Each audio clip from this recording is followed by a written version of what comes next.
دوستای عزیز، سلام علیکم. انشالله خوب باشین. امروز بسیار یک روز خوبی است. ابر و باران که نمیه، ابر است خیلی خوب، یک هوای خوبه. اینجا ما روی پلل رشقه همینجی هم چکر زدیم، هم اینجا آمدیم بگردیم دیگه. میخواییم یک شعر بخوانیم دوستا، حاضرین گوش کنید. گریه کن عیبی ندارد، دل سبکتر می شود، در گلو بغضت بماند، چشم دل تر می شود.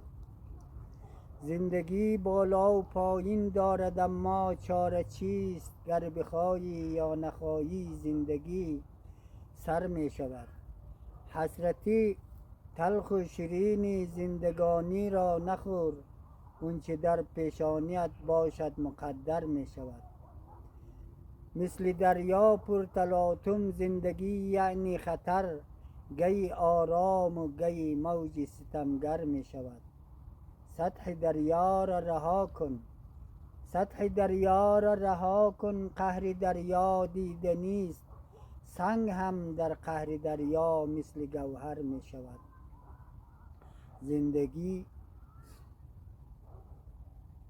زندگی دارد شباهت های بسیاری به جنگ، هر نبرد گاه گاهی نابرابر می شود.